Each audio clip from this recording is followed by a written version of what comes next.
And then the last one, which I really don't understand, it says that the worker is customarily engaged in an independently established trade. I don't know. I don't know either. What I do know is I see teams cross this line. Even if you just look at it from a tax perspective, I've seen it. If there's assigned, I believe there's just different things like assigned seats. Like if you can't have an assigned seat for an independent contractor, you can't have an assigned seat. You can't make them sit somewhere. Can't have required hours. And they're supposed to, yeah. Yeah, that's interesting. This consultant that they asked about this, and this is a funny statement. She said, "This may be a neutron bomb falling on the real estate industry." I know that there are a lot of brokerages and brokers out there who are scared shitless of teams because of that reason. They just don't want to they just want solo agents everywhere. They don't want teams because of this right here. Well, it all started when a Purple Bricks agent left Purple Bricks, which, by the way, guys, is like a hybrid between an agency and salaried people. And they said that because of whatever their system was of paying their agent, that they were really employees, right? They were truly employees. And there's a lot of rules, right? When you have employees, you have to give them a certain amount of breaks. You have to give them a lunch break. You're not allowed to make them work during lunch. You have to pay them overtime, especially in like California, right? I mean, you have to have paid leave. You got to reimburse them for their cell phone if they're using their cell phone for work business.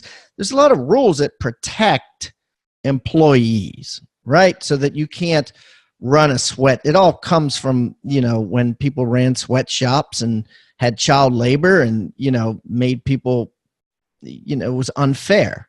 So if they're truly an employee of Purple Bricks, well, how come they didn't get lunch breaks? How come you didn't pay for her cell phone? So she's suing them. And then it kind of unraveled a bunch of other things, and the entire state of California now is in question.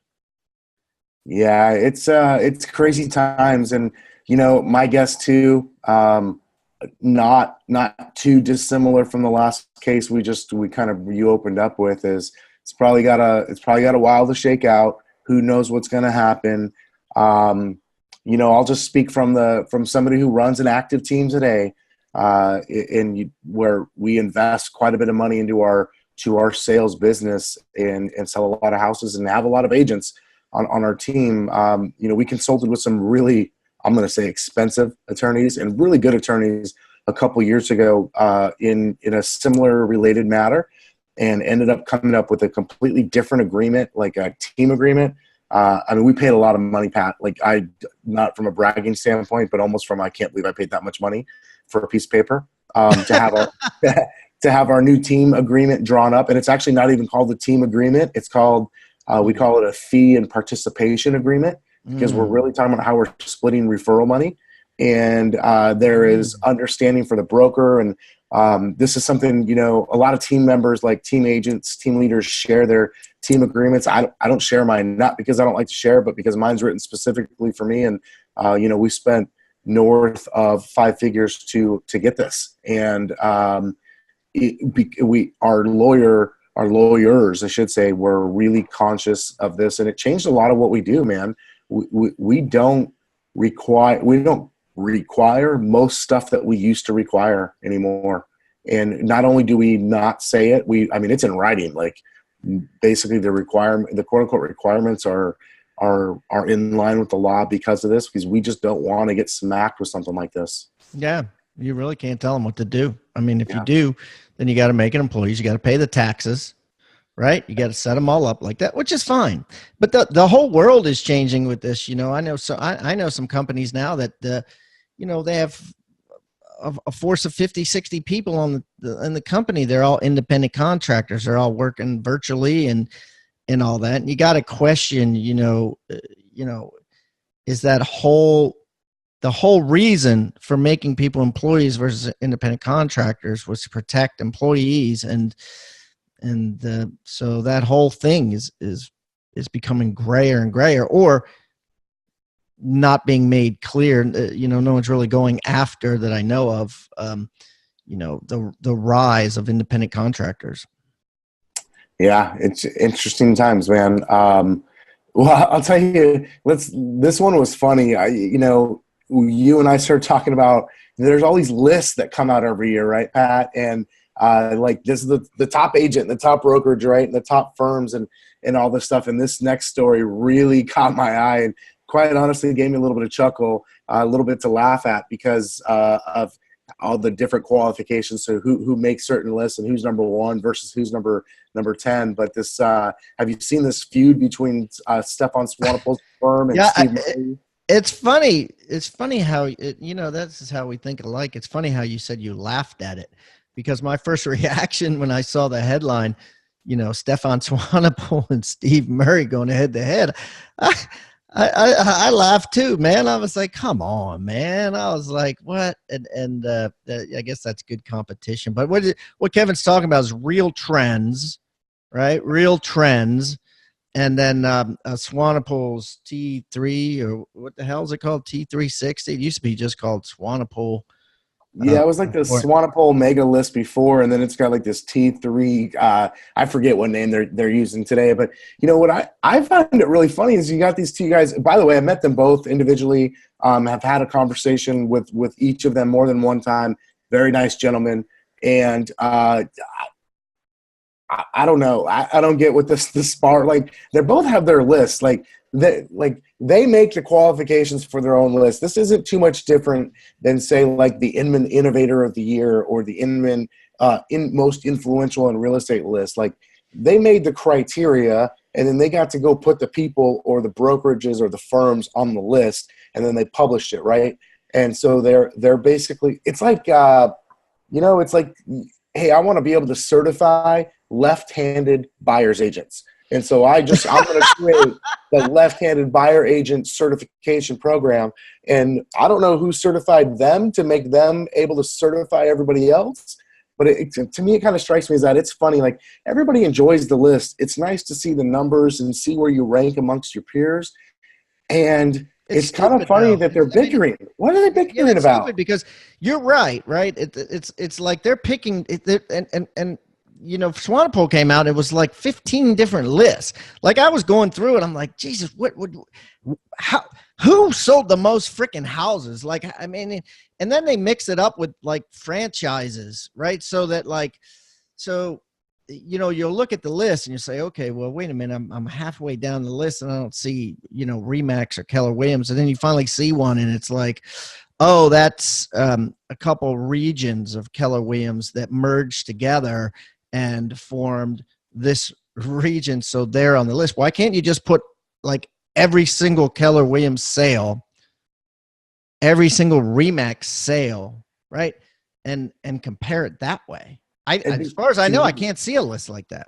It'd be too easy to do that, Pat. I don't know, man. My hunch is that they're trying to differentiate between what's actually one brokerage and has the same ownership versus what's a franchise system, because you can have, 3 Remaxes or 3 Keller Williams and you got 3 different owners, right? Or you could have one guy at KW or Remax that owns 5 of them. And so then they go and bunch that group together. I don't really get who knows what their criteria is for making these lists. I mean, this is, after all, think about it. Like, they call this at Keller Williams, when I was at Keller Williams agents before I left, they called this the language of real estate, right? So you take the trends, here's what's going on in my market, or in this case, my industry, and then I'm gonna go look for how do I compare to the average? How do I compare to all of my peers? And then, like, let me go find the 1 or 2 things that where I'm like, I'm winning and everyone else is going this way, but I'm going up, right? And so, like, we're just moving numbers around. Like, it's a freaking list. This is to me, this is like the Hall of Fame, the Baseball Hall of Fame. It's a museum. This is just something to look at. Right. We're patting people on the back. Good job. Listen, everybody on that list had a great year last year. No one's taking them away from it. But like, this isn't anything official. Like, no one's going to the White House. Like, no one's getting invited to the White House for dinner or for McDonald's or whatever they serve there over the freaking Swanepoel or the Real Trends or the Kauffman, Hiban. Yeah, the Kauffman, Hiban, left-handed real estate agents of the world. You know, it's fascinating, you know, and I think probably part of the issue lies in there's no universal MLS, right? If you had a universal MLS, you should be able to see, you know, like who actually sold the most houses. Cause they're saying like one of the things they're fighting over is like, oh, well, certain people didn't report. And then Steve Murray says, well, you know, the Real Trends found their numbers. How come you can't find them, Swanee? And Swanee's like, well, they weren't reporting. And like, what's big deal, guys? Like, here's what I don't understand. Why don't they use like broker metrics to find? If broker metrics can find stats for brokers on every single agent that sold a house, why can't they use something like that to calculate these versus, you know, only having companies that submitted things to them? That and why can't they group them all together? Why can't they just say, you know, who sold more houses, Remax or Keller Williams? None of these lists will even tell you. You know what I mean? Like as a company, as a corporate sort of thing.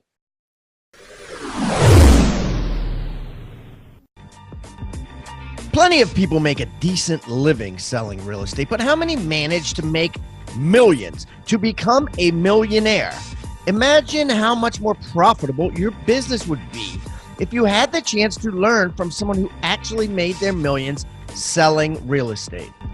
Rebus University instructors know what it takes to build a highly successful, highly lucrative real estate business because they've done exactly that.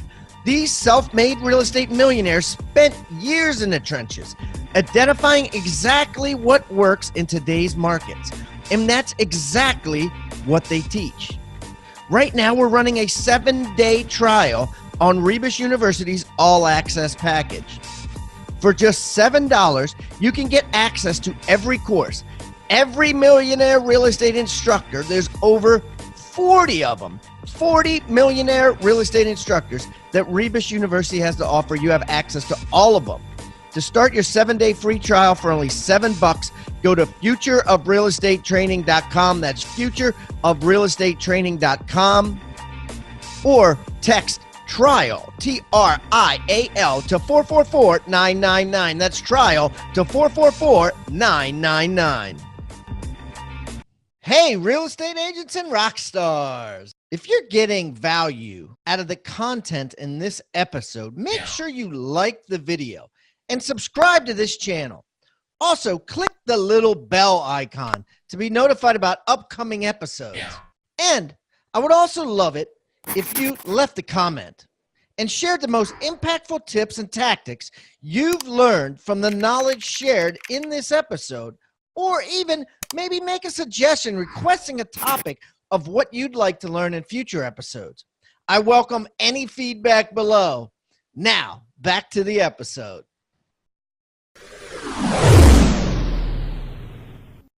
Truthfully, I don't think the data is available. I think it's so much of a mess that it's not genuinely available. And I don't think anybody can really get the real numbers, because when you take into consideration, well, what if you represented a buyer on a new home build and it didn't hit the MLS?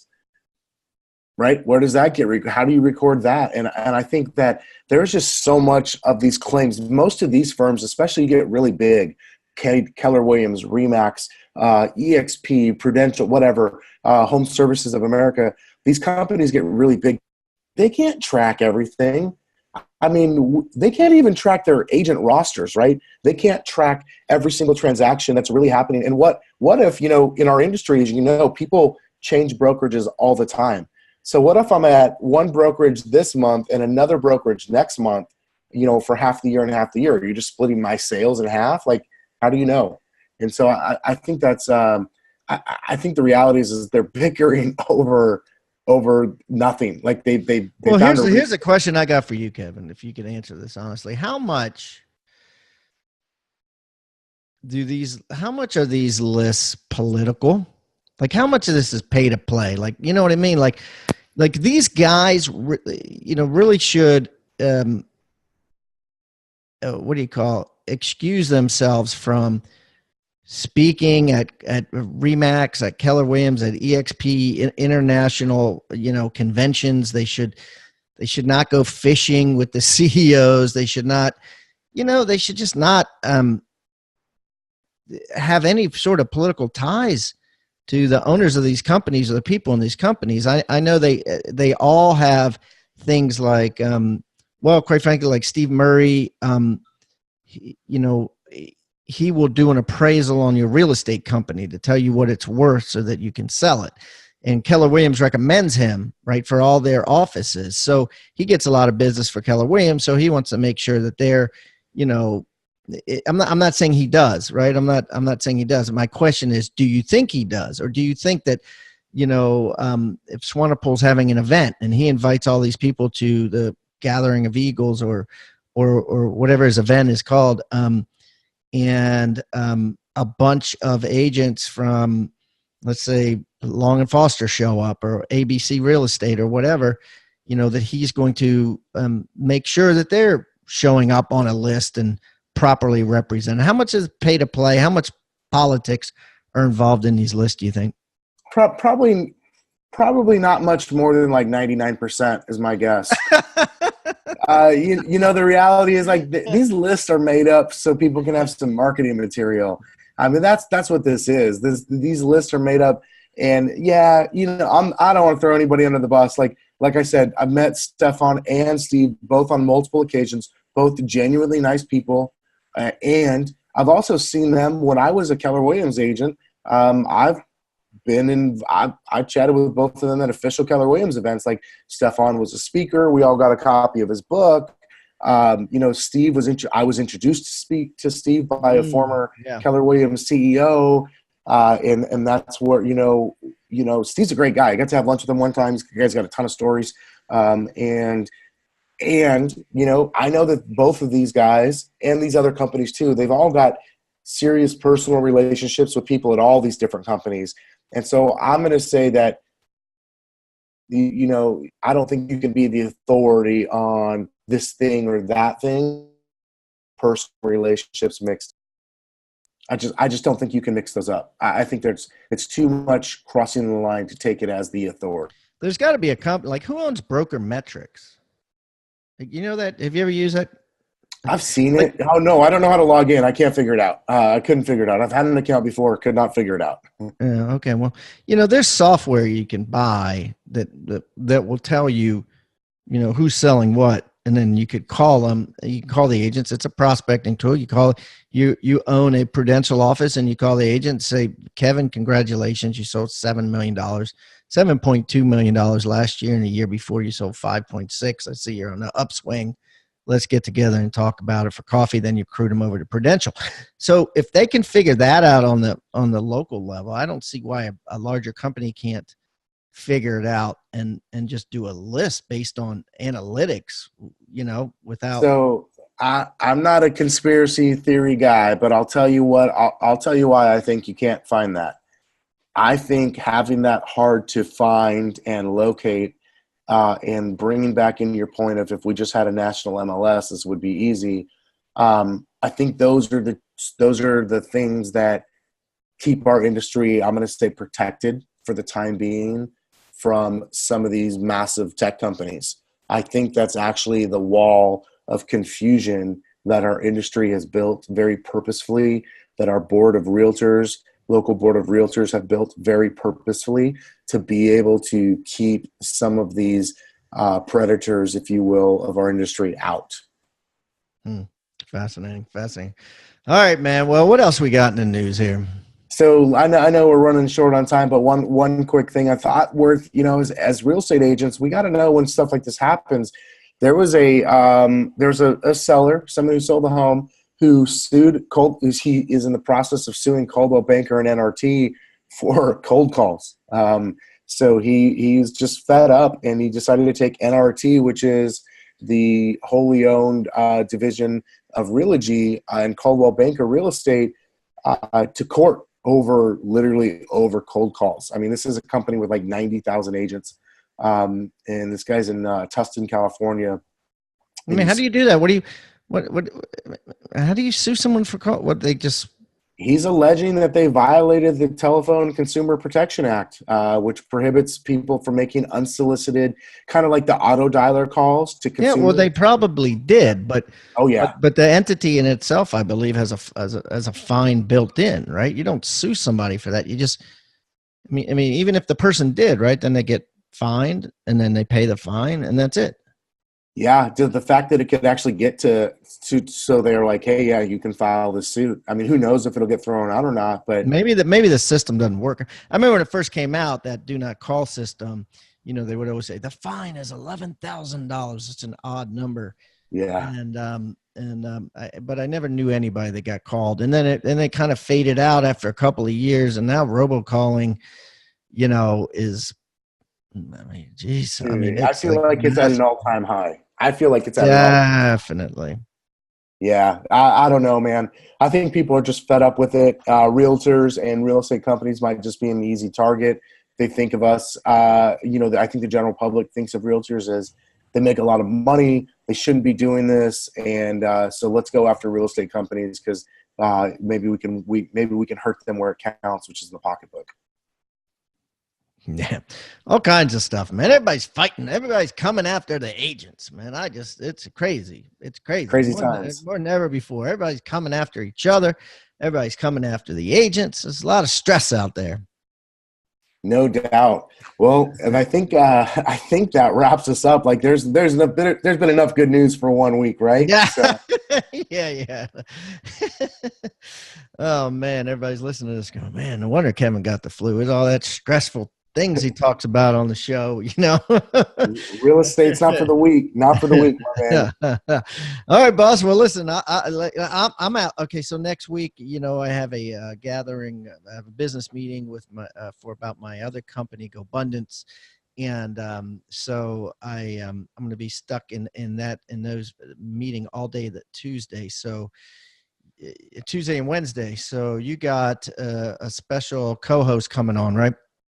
Yeah, so I'm excited for this one, man. Meet Kevin. We're gonna have this is Kevin times 2 next week. So yeah, double Kevin. This is the guy that got thrown out of Grant Cardone's office. So you can ask him about it, but his lawyer probably told him not to talk about it. But you know, he's all about real estate. Great guy, speaks his mind, opinionated, and but also, you know, savvy on the news and savvy on what's going on with the industry and how he feels. So it'll be an interesting show.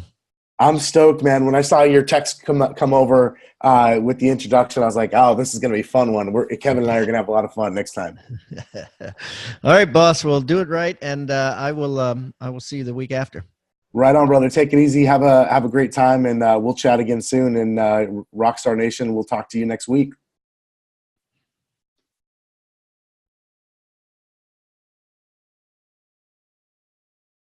Thanks for tuning into the State of the Market podcast with your host, Pat Hiban and Kevin Kauffman.